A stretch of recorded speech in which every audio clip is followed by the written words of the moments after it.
Well, Grenada is a small island developing state. As one of the islands in the Caribbean archipelago, we are exposed to a lot of disasters. Philippines is very prone to disasters, and usually we experience 20 to 24 typhoons in a year and several earthquakes. My country is year in, year out facing disasters, mostly floods and dry spells. Indonesia, we are supermarket of disaster. We have more than 12 perils. We have flood, we have earthquake, we have tsunami, we have forest fire, we have landslide and everything. Bangladesh is a risk-prone country. The disaster hits us quite often. So there is a resource gap for risk financing. Because the Nankai Trough earthquake, the potential loss for the immediate need is like 200 billion US dollars terms.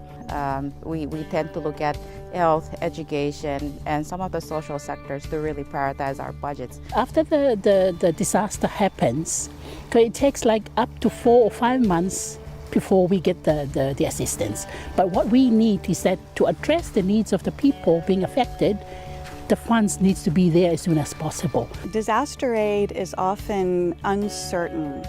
There's real volatility and risk to relying entirely on disaster aid.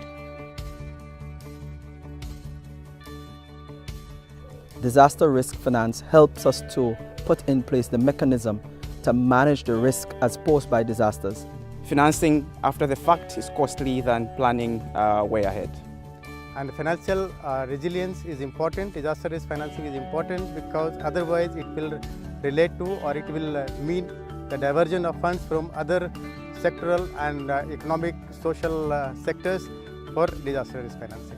The more insurance is available, the quicker the payouts tend to occur, the more complete the recoveries are, and it also helps to stem humanitarian suffering. We have a financing gap, so we need to mobilize the financing either domestically or externally to manage the disaster risk more effectively and to make it sustainable.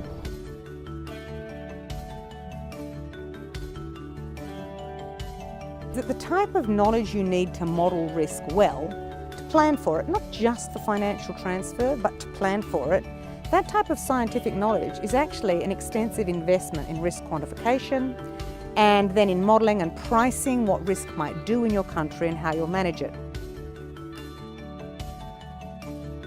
To make a good decision, we have to know what kind of information needed to make a decision. And to make a good information, we have to know what kind of data that required. And we have to do the stock taking, what kind of data that we have.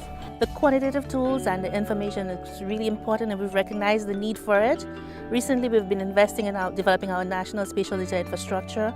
We've been undertaking some LiDAR studies, doing some really interesting data mapping with the hydrologic information that we've collected over the years. And we're seeing how we can actually look at our risk profile and modeling it even more effectively to make decisions. The data needs to speak to you, and you have to find a way to make it relevant. There are a lot of information, a lot of data available, but you have to contextualize it, make it relevant for your situation. I have learned a lot of things, but important that we need to have knowledge for the risk. We need to have knowledge for the data process because it's important to use the analysis of this information to give us the real picture for our countries. That is fundamental we use for our financing instruments in Mozambique. But coming together and sitting down, sharing experiences brings to the fore a lot of things. As they say, you learn a lot better from your peers than sitting in a lecture room. So I find this very, very important.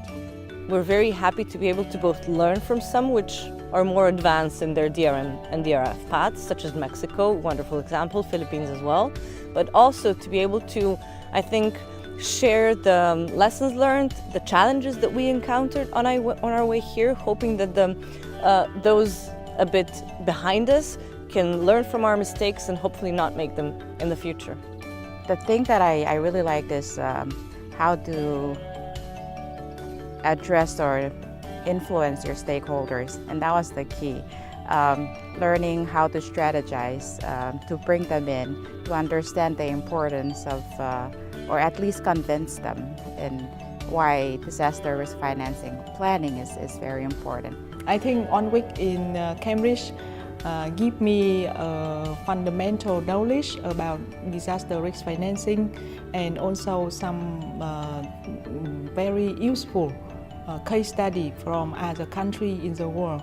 So when I come back to my country, this knowledge will help me much in the future work.